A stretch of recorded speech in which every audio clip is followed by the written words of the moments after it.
तो हेलो दोस्तों, एक बार फिर से आप सबका स्वागत करता हूं आज की इस न्यू क्लास में। और आज की क्लास में हम लोग जो टॉपिक देखने वाले हैं वो है फैक्टर यानी गुणनखंड। इसके बारे में हम लोग सीखेंगे कि ये गुणनखंड किसी भी नंबर का हम कैसे निकालते हैं, सबसे पहले फैक्टर होता क्या है, और प्रैक्टिकली हम लोग समझेंगे, यानी हम लोग इस सेप के थ्रू समझेंगे कि फैक्टर होता क्या है। ठीक है, तो बिल्कुल ध्यान से इस क्लास में आपको जुड़ जाना है, फुल फोकस के साथ पेन और कॉपी लेकर के इस क्लास में जुड़ जाना है। तो स्टार्ट करते हैं अपनी क्लास को। तो चलते हैं, देखते हैं और देखते हैं कि फैक्टर होता क्या है। ठीक है, तो फैक्टर निकालने से पहले, फैक्टर सीखने से पहले हम लोग जानते हैं कि जैसे कुछ नंबर्स मैं देता हूं आपको, जरा बताना आप सभी लोग। मैंने लिखा है यहाँ पर 4, एकदम सिंपल सा एक नंबर मैंने लिख दिया है। ठीक है, बस इतना बताना कि ये जो 4 है, 4 है, इसका फैक्टर क्या होगा, गुणनखंड क्या होगा। मैंने बोला 9, मैंने बोला 12, इन तीन नंबर का, तीन संख्याओं का आप गुणनखंड बताओ। जिसको पता है वो भी बताएगा, जिसको नहीं पता है वो सीख लेगा। जिसको नहीं पता है अच्छी बात है, इसमें पूरा फैक्टर के बारे में, गुणनखंड के बारे में आपको अच्छे से क्लियर हो जाएगा। चलो अब स्टार्ट करते हैं कि गुणनखंड होता क्या है, पहले उसको समझते हैं। ठीक है, ये सेब, मेरे हाथ में क्या दिख रहा है, दिख रहा है कुछ, मेरे हाथ में क्या दिख रहा है, सेब। ठीक है, तो ये क्या है, ये पता होगा आपको। ठीक है, तो अब देखते हैं कि फैक्टर होता क्या है, इसकी मदद से हम लोग समझते हैं, और आज के बाद आपको फैक्टर में, गुणनखंड में कोई दिक्कत नहीं होगी। सबसे पहले बताओ, अगर इस सेब को क्या करना है, इस सेब को डिवाइड देना है, इस सेब को डिवाइड करना है। डिवाइड का मतलब क्या होता है, बांटना है, इसको हिस्सों में काट देना है, मतलब बांट देना है। ठीक है, तो क्या करेंगे, इससे काटेंगे, दिख रहा है ना, तो इससे हम लोग काट कर लेते हैं, सिंपल सा हम लोग काट लेते हैं इसको। देखो यहां से हम लोग इसको हाफ कर लिए, यानी आधा कर लिए। ठीक है, चलो इस सेब को हम लोग दो हिस्सों में काट लिए। अच्छा एक बात बताओ, फैक्टर पे हम चलेंगे, ध्यान से सुनना इस बात को। एक बात बताओ, ये जो सेब था, इस सेब को किसने काटा, इस सेब को डिवाइड किसने दिया, इस चाकू ने। तो इस सेब का ना, ये चाकू क्या हो जाएगा, फैक्टर हो जाएगा। इसको मैं खाने वाला हूं, दूंगा नहीं, लेकिन ध्यान रखना। ठीक है, इस सेब को काटा किसने, इस सेब को डिवाइड किसने दिया, इस चाकू ने। तो ये चाकू क्या हो जाएगा, फैक्टर। यानी फैक्टर क्या होता है कि कोई, अब नंबर में कैसे समझेंगे, जैसे ये 4 का, 4 का फैक्टर देखना है ना, तो 4 को मान लो कि वो सेब है, 4 क्या है, सेब। और 4 को कौन कौन सी संख्याएं काट देंगे, यानी डिवाइड दे देंगे। जैसे ये चाकू था ना, ये चाकू सेब को अच्छे से काट दे रहा था, यानी ये चाकू इसका क्या होगा, फैक्टर। बताओ प्रैक्टिकली समझ में आया। तो अब आते हैं नंबर पे, नंबर पे हम लोग कैसे चेक करते हैं, मैं उसको खाऊंगा। ठीक है, जरा ध्यान से सुनना पहले पढ़ाने के बाद, कि नंबर में हम कैसे फैक्टर जानते हैं। हम देखो 4 जो है, बताओ 4 को कौन कौन से नंबर डिवाइड दे देंगे, 4 को कौन कौन सी संख्याएं ऐसी हैं जो 4 को पूरा पूरा काट देंगी, मतलब पूरा पूरा विभाजित कर देंगी। तो आपका आंसर आएगा कि पहले तो एक ही हो जाएगा, एक आंसर आएगा ना आपका, एक होगा। ठीक है, उसके बाद कौन सी होगी, आप बोलोगे 2 होगा, उसके बाद 3 होगा। क्या डिविजिबिलिटी रूल कोई पढ़ा है इसमें, कोई नहीं पढ़ा है। डिविजिबिलिटी रूल की क्लास हो चुकी है, विभाज्यता का नियम वो पता होना चाहिए, क्योंकि देख कर बताना है अब आपको। ठीक है, तो 4 को 2 नहीं काट पाएगा, 2 काट देगा, 3 नहीं काट पाएगा, 4 काट देगा खुद अपने आप को। ठीक है, 9 को देखो, 9 को कौन कौन नंबर भाग दे देगा, संख्या कौन कौन भाग दे देगी, 1 दे देगा, उसके बाद 3 देगा, उसके बाद 9 देगा, और तो कोई नहीं। 12 को देखो, 1 दे देगा, 2 दे देगा, 3, 4 भी, उसके बाद 6 भी, और उसके बाद 12। जरा ध्यान से सुनना मेरी बात को, फैक्टर अभी हम लोग निकालना सीखे नहीं, अभी फैक्टर के बारे में हम लोग जान रहे हैं, सिंपल सा फैक्टर होता क्या है। ठीक है, तो हम ये सब नंबर क्या लिखे हैं पता है, हमने लिखा है कि जो 4 को, ऐसी कौन कौन सी संख्याएं हैं जो 4 को भाग पूरा पूरा दे देंगी, मतलब 4 को पूरा पूरा काट देंगी, ऐसी कौन सी संख्या है। आपका आंसर आएगा 1, 2 और 4, इसके अलावा तो कोई है नहीं। 9 को 1, 3, 9, 12 को 1, 2, मतलब 12 को 1 भी डिवाइड दे देगा, 2 भी डिवाइड दे देगा, 3 भी, 4 भी, 6 भी और 12 भी। बहुत अच्छी अच्छी चीजें इसमें सीखेंगे, जरा ध्यान से सुनना इस बात को। तो ये हो गए, यानी ये सभी क्या हो गए, जो ये सभी नंबर हम लोग निकाले हैं ना, इसको बोलते हैं फैक्टर। किन के, इन सब के फैक्टर। जैसे 4 का फैक्टर कौन कौन है, 1 है, 2 है और 4 है। 9 का फैक्टर 1, 3, 9। 12 का फैक्टर कौन कौन है, 1, 2, 3, 4, 6, 12। यानी 12 एक ऐसा सेब है, 12 एक ऐसा सेब है जिसके फैक्टर, यानी जिसको काटने का काम ये इतने चाकुएं करेंगी। चाकू हो सकता है, कुछ भी हो सकता है, यानी 1 2 3 4 6 12 ये सभी इसको पूरा पूरा क्या कर देंगे, काट देंगे। तो इन्हीं को हम बोलते हैं फैक्टर। बोलो फैक्टर क्लियर हुआ, गुणनखंड क्लियर हुआ। फैक्टर का मतलब ये होता है कोई ऐसा नंबर ना जो किसी नंबर को डिवाइड दे दे। सिंपल, समझ में आया क्या? पीडीएफ में आपको पूरा लिखा हुआ मिलेगा। तो बताओ पहले फैक्टर समझ में आया। अब हम सीखेंगे फैक्टर निकालते कैसे हैं इसी सब चीज से। जरा ध्यान से सुनना, सबसे इंपॉर्टेंट तो यही है। कोई भी बड़ा नंबर दे देता है, जैसे कुछ भी दे देगा, 84 का फैक्टर निकालना है, मैंने बोल दिया 91 का फैक्टर निकालो। कैसे निकालेंगे? जल्दी निकालने को तो डिवाइड चेक करते रहो ना, 91 तक चेक करते रहो, 80 से कटेगा कि नहीं, 60 से कटेगा कि नहीं, ये 61 से कटेगा कि नहीं, चेक करते रहो। लेकिन ऐसे नहीं करना है, वही हम सीखेंगे अब, ठीक है। चलो आज हम देखते हैं कि फैक्टर कैसे निकालेंगे। देखो सबसे पहले चार को नहीं, सबसे पहले 12 को देखो। 12 का समझ जाओगे तो सबका समझ जाओगे। देखो सबसे पहले आपको डिविजिबिलिटी रूल जितना मैंने बताया है 13 17 11 7 8 9 मतलब 1 से 10 तक भी सब पूरा बता दिया है मैंने। 11 का भी, 13 का भी और 17 का भी बता दिया है। तो उससे आप चेक कर लोगे और वेट करना, क्लास आएगी जिसमें सभी नंबर्स को कैसे चेक करेंगे कि कौन से नंबर से कटेगा। जैसे 16 से कैसे चेक करेंगे, 24 से कैसे चेक करेंगे, वो भी मैं बताऊंगा, ठीक है। पहले इसको सीखो। 12 जो है ना, क्या है ये 12 को कौन कौन नंबर काट रहा है? 1 काट रहा है, चलते जाओ। 2 भी काट देगा, ठीक है। 3 भी काट देगा, ठीक है। 4 भी काट देगा, हाँ। अब रुक जाओ, जैसे आप पहुंच गए 3 और 4 पर, तो आपने क्या देखा कि 3 और 4 को गुणा करने पर कितना आ जाता है? 12 आ जाता है। 3 और 4 को गुणा करने पर 12 आ जाता है। तो आपका आंसर आएगा कि ये दोनों का जोड़ा तो मिल गया, पेयर मिला ना। तो बस आपको यही ढूंढना है। अगर जैसे जोड़ा मिल जाएगा, जैसे पेयर मिल जाएगा, ऐसी दो संख्याओं का जिनका गुणा करने पर ये आ जाए, फैक्टर जिसका निकाल लो, जिस नंबर का वो नंबर आ जाए, तो बस आपका सवाल आसान हो जाएगा। अब आप आसानी से कर लोगे। कैसे? देखो जैसे 3 और 4 का हमें पेयर मिल गया, यानी 3 और 4 को गुणा करेंगे तो 12 आएगा ना। तो अब क्या करना है, इसके पहले जितने नंबर 2 है तो 2 से इसमें क्या करना है, भाग। कितने बार में जाएगा? 6 बार में। तो देखो 2 और 6 का पेयर मिल गया। अब जितने इस पेयर के इधर नंबर है, इस पेयर के जितने इधर संख्या है, उससे बस इसको भाग दे दो, जो आएगा वो लिख दो।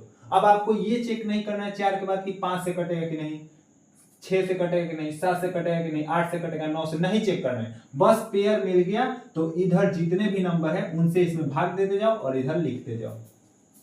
समझ में आया? नहीं आया? अगला देखो एग्जाम्पल, जरा ध्यान से सुनना। मैंने एग्जाम्पल दिया एक सिंपल था, मैंने बोला बस आप बता दो 24 का 24 का बता दो। आप कैसे करोगे? सिंपल, पहले 1 से कटेगा, ठीक है। 2 से कटेगा, ठीक है। 3 से भी कट जाएगा। क्या तो अभी पेयर मिला है? नहीं मिला है। 4 से कटेगा, हाँ बिल्कुल कट जाएगा। अब किससे कटेगा? 5 से नहीं, 6 से कट जाएगा। 6 से कट गया ना। अब जैसे 6 आप लिखे तो ये 4 और 6 का पेयर मिल गया, यानी 4 6 का 24, 4 6 24 मिल गया जोड़ा ना। अब जोड़ा मिल गया तो आपका काम बहुत आसान हो गया। अब आपको ये नहीं देखना है कि 12 से कटेगा कि नहीं, 14 से कटेगा कि नहीं, 15 से कटेगा, 16 से, कब तक देखते जाओगे नहीं। बस जोड़ा मिल गया ना, 4 गुणे 6 करोगे तो 24 आ जाएगा। तो बस जोड़ा मिल गया। अब एकदम फुल पक्का है ना कि ये जो जोड़ा मिला है इसके इधर कितनी संख्या है? 1 2 3 संख्या है, तो इसके इधर भी कितनी आएंगी? 3 ही आएंगी। क्यों? क्योंकि 3 से इसमें भाग दो, कितने बार में जाएगा? 8 बार में। तो अगला जो गुणनखंड होगा, अगला जो फैक्टर होगा 8 होगा। 2 से इसमें भाग दो, कितने बार में? 12 बार में। तो अगला जो फैक्टर होगा 12 होगा। 1 से भाग दो इसमें, कितने बार में? 24 बार में। तो अगला जो फैक्टर होगा 24 होगा। बस अब कुछ होगा ही नहीं। लास्ट जिसका फैक्टर निकाल ले उसी नंबर तक जाएगा। जैसे देखो 12 का फैक्टर निकाल रहे थे तो 12 तक जा रहा था। 9 का फैक्टर निकाल रहे थे मतलब 9 का गुणनखंड तो 9 तक। 4 का निकाल रहे थे तो 4 तक जा रहा था। इससे बड़ी संख्या नहीं हो सकती। तो निकालने आया कि नहीं ये बताओ? क्लियर हो गया? निकालने आ गया। अब इसमें कुछ पॉइंट्स है, कुछ चीजें हैं जो हमें सीखना पड़ेगा। आई होप आपको निकालने अच्छे से समझ में आया होगा कि जैसे जोड़ा होगा तो कैसे निकालेंगे। ठीक है, आते हैं समझते हैं कि कुछ चीजें इसमें क्या है, कॉमन चीजें जरा देखते जाए। जैसे सिंपल, यहां तो मैंने एक और ले लिया, कोई भी ले लो 18। आप 18 का निकालो, कैसे निकालेंगे? 18 का निकालो, 18 का गुणनखंड निकालो, गुणनखंड निकालो जल्दी से। क्या होगा? 1 होगा, ठीक है। 2 होगा, ये भी ठीक है। 3 होगा, ठीक है। उसके बाद 4 नहीं, 5 नहीं, 6 होगा। अब जैसे 6 लिखे जोड़ा मिल गया, 3 और 6 का जोड़ा मिल गया ना, 6 3 18 होता है ना।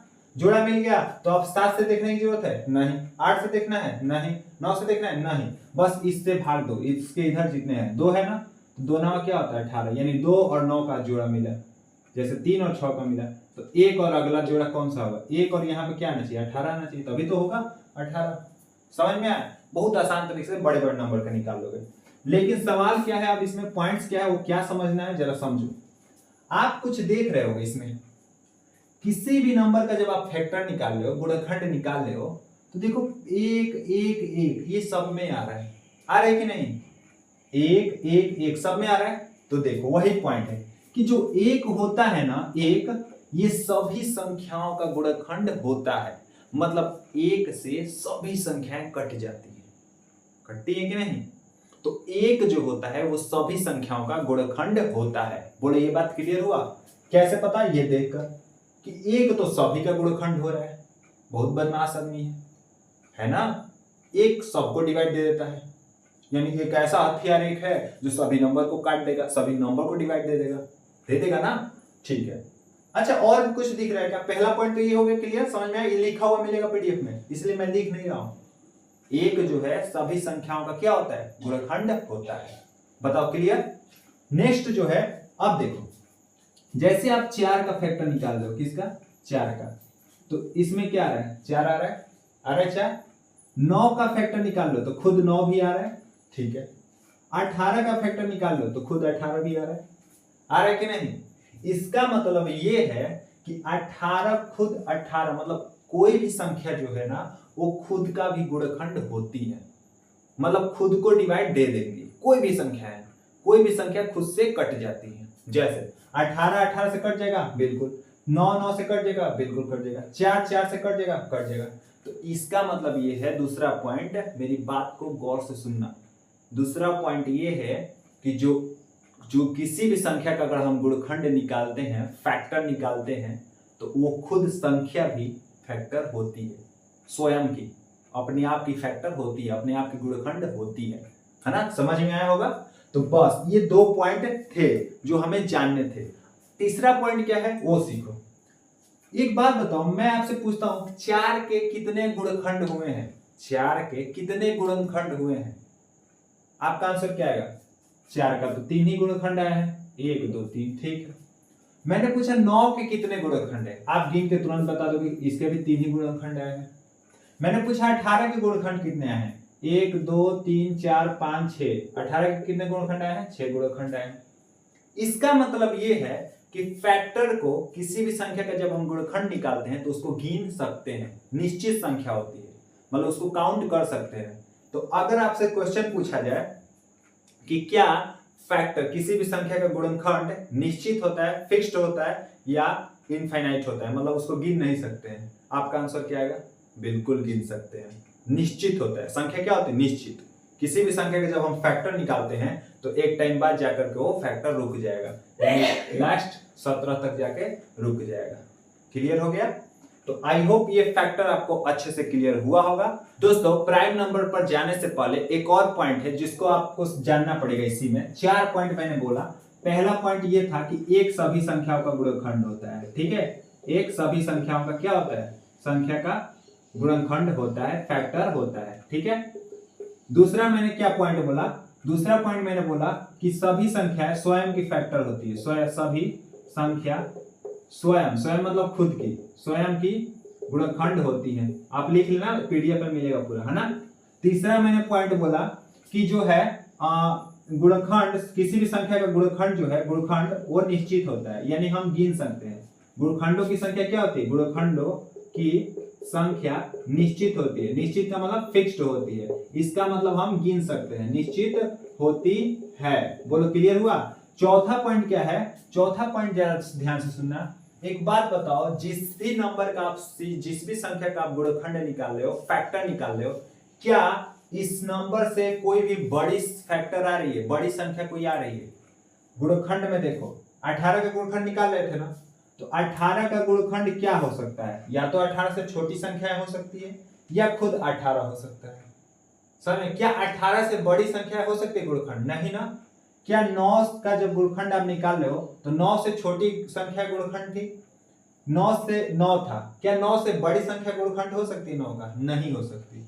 इसका मतलब ये है कि गुणखंड जो होते हैं, गुणखंड किसी भी संख्या के जब हम गुणखंड निकालते हैं तो ये गुणखंड जो होते हैं या तो संख्या के बराबर होंगे या संख्या के बराबर, मतलब संख्या के बराबर होते हैं और एवं संख्या के बराबर एवं संख्या से छोटे होते हैं, संख्या से छोटे, संख्या से छोटे। बताओ क्लियर होगा? ये 4 पॉइंट थे जो आपको बताना था, मतलब आप क्लियर हुआ कि नहीं, पूरा समझ में आया कि नहीं? चारों पॉइंट इस गुणखंड से। बताओ कितना बढ़िया टॉपिक था जिसमें इतने छोटे छोटे पॉइंट्स थे, इन्हीं से सब क्वेश्चन पूछा जाता है। कोई दिक्कत? अब हम चलते हैं प्राइम नंबर पे, अभाज्य संख्या किसे बोलते हैं। तो दोस्तों अब हम चलते हैं अपने अगले टॉपिक पे, और जो अगला टॉपिक है वो है प्राइम नंबर और कंपोजिट नंबर, यानी अभाज्य संख्या और भाज्य संख्या। देखो प्राइम नंबर क्या होता है अब आपको अच्छे से समझ में आ जाएगा, क्योंकि आप गुणखंड समझ चुके हैं और विभाज्यता का नियम भी समझ चुके हो, ठीक है। तो देखो प्राइम नंबर किसको बोलते हैं, जरा ध्यान से गौर से पूरी फोकस के साथ देखना और सुनना, ठीक है। देखो प्राइम नंबर किसको बोलेंगे, मैंने क्या बोला, जो गुणखंड होते हैं वो निश्चित होते हैं, गुणखंड को हम गिन सकते हैं, ठीक है। तो ऐसी कोई भी संख्या जो स्वयं से कटे, केवल स्वयं से भाग हो, स्वयं मतलब इटसेल्फ, खुद से, स्वयं से भाग हो, स्वयं से भाग, है ना, या हम बोल सकते हैं जो स्वयं से भाग हो, या हम बोल सकते हैं, या जरा रुकना अभी मैं समझाऊंगा इसको, ठीक है। या जिसके केवल 2 गुणखंड हो, या जिसके केवल 2 गुणनखंड हो। गुणनखंड का मतलब होता है फैक्टर, ठीक है, गुणनखंड हो। अब समझे इसको, चीजों को समझो, एक एवं स्वयं से, बस लिख लो, ठीक है। ऐसी संख्या जो एक से कटे केवल और स्वयं से, यानी जिसके गुणखंड केवल 2 हो, ये भी तो बोल सकते हैं। जैसे एग्जांपल मैंने बोला 7, मैंने लिख दिया 7, 7 लिखा ना। आप खुद बताओ कि 7 जो है वो किस किस संख्या से कटेगा। आपका आंसर क्या आएगा? 1 से कटेगा और 7 से कटेगा। क्या इसके अलावा किसी भी संख्या से 7 कटेगा? बस यस और नो बता दो। क्या 7 1 और 7 के अलावा किसी भी संख्या से कटेगा? नहीं कटेगा, बिल्कुल सही जवाब है, ठीक है। इसका मतलब 7 के गुणखंड कितने हैं? देखो तो 7 के गुणखंड निकालो, आप तो निकाल सकते हो, 1 और 7 होगा खुद। कितने गुणखंड आए हैं? 2 ही आए हैं ना। इसका मतलब ये भी परिभाषा डिफिनेशन सही है। और 1 और स्वयं से कटे, 1 से कट रहा है, स्वयं से कट रहा है, स्वयं माने 7 खुद। तो इसको बोलेंगे 7 को कि अभाज्य संख्या है, यानी प्राइम नंबर है। बोलो क्लियर हुआ? जैसे मैं एक और नंबर लिखता हूं, आप बताओ कि 13 है ना, 13 अभाज्य संख्या है कि नहीं? बस इतना बताओ, हाँ या ना। तो आप दो चीजें देखोगे, पहले किस किस से कट रहा है? 1 से कटेगा, 13 से कटेगा। क्या किसी और नंबर से कटेगा? नहीं कटेगा। इसका मतलब इसके गुणखंड कितने होंगे? केवल 2 ही होंगे। गुणखंड यही तो होता है जो उसको भाग दे दे, अभी तो मैंने पढ़ा के आया। तो 13 भी क्या होगा? अभाज्य संख्या। बोलो अभाज्य संख्या क्लियर हुआ? एकदम अच्छे से क्लियर हुआ। फिर भाज्य संख्या पे भी चलेंगे। तो अगर अभाज्य संख्या क्लियर हुआ तो अब बताओ कि सबसे छोटी अभाज्य संख्या क्या होती है? जल्दी से बता दो। सबसे छोटी अभाज्य संख्या यानी सबसे छोटी प्राइम नंबर क्या होता है? बता दो, स्मॉलेस्ट प्राइम नंबर। तो देखो अभाज्य संख्या शुरू होती है 2 से, उसके बाद 3, उसके बाद 5 होगा, उसके बाद 7 होगा, उसके बाद 9 होगा, उसके बाद 11 होगा। जल्दी से बताना सही लिख रहा हूं, मतलब सही लिखा हूं कि नहीं? 11 होगा, उसके बाद 13 होगा, उसके बाद 15 होगा, उसके बाद 17 होगा। बताओ इसमें से क्या गलत है क्या सही है? जल्दी से बता देना, 80 से। बस इतना बता दो आप, किस नंबर में ये अभाज्य संख्या मैंने लिखा है, बस बता दो कौन से संख्या गलत है। आपका आंसर क्या आएगा कि मैंने ये संख्या गलत लिखी है? 9। एक और, मैंने 15 गलत लिखा है। क्यों? क्योंकि 15 जो है ना 1 से तो कटेगा और 15 से भी कटेगा, ये तो क्लियर। लेकिन भाई साहब 3 से भी कटेगा, 5 से भी कटेगा, यानी 15 अभाज्य संख्या नहीं हो सकता। 9 1 से कटेगा, 9 से कटेगा, इतना तो ठीक है। लेकिन गधा 3 से भी कट जाता है, यानी 3 भी क्या 9 भी क्या होगा? अभाज्य संख्या नहीं होगा। और कोई बाकी सब अभाज्य संख्या है, आगे तक आती जाएंगे, ठीक है। तो सिंपल है, मैंने क्या पूछा? सबसे छोटी अभाज्य संख्या 2 होती है, सही जवाब। सबसे छोटी अभाज्य संख्या 2। अगर मैं पूछूं सबसे छोटी विषम अभाज्य संख्या, विषम का मतलब क्या होता है पता है ना? विषम नंबर में मतलब सम ऑड नंबर मैंने पढ़ाया, तो ऑड नंबर क्या होता है पता है ना? तो बता दो, odd prime number, smallest odd prime number, यानी सबसे छोटी विषम अभाज्य संख्या। तो विषम जब बोल दे तो 3 हो जाएगा, विषम जब बोले तो क्या बोले? विषम। और सम या अभाज्य केवल बोले तो 2 होगा। ठीक है, आपको क्लियर हो गया होगा अभाज्य संख्या। अब आते हैं भाज्य संख्या। भाज्य संख्या क्या होता है? क्या इसी का उल्टा होगा? तो बिल्कुल इसी का उल्टा है। उल्टा मतलब देखो, जैसे इसमें केवल 2 गुणनखंड होते थे ना, जो भाज्य संख्या होती है ये अपने से तो कटती ही है और एक से भी कटेगा। अरे दुनिया का जितना भी संख्या है ना, वो एक और अपने आप इससे तो कटता ही कटता है। समझ में आया कि नहीं? तो अभाज्य संख्या किसे बोलेंगे? जिसके गुणनखंड 2 से अधिक हो, जिसके गुणनखंड यानी फैक्टर, जिसके गुणनखंड कितने से? मोर देन 2 हो, यानी 2 से अधिक हो, गुणनखंड 2 से अधिक हो। ये सब आपको लिखा हुआ मिलेगा, पहले ही मैं बता देता हूं। ठीक है, आपको नोट करने की जरूरत नहीं है, बस फुल फोकस के साथ समझो। अगर आज तक क्लियर नहीं हुआ तो आज के बाद इसमें डाउट नहीं होने वाली। ठीक है, देखो भाज्य संख्या क्या होता है? जिसके 2 से अधिक फैक्टर हो, 2 से अधिक गुणनखंड हो। तो जैसे कि मैंने 15 लिख दिया है, अब 15 के आप बताओ कि गुणनखंड कौन कौन होगा। तो आपको निकालने आ गया होगा, जैसे 1 होगा, उसके बाद 3 होगा, उसके बाद 5 होगा, उसके बाद 15 होगा।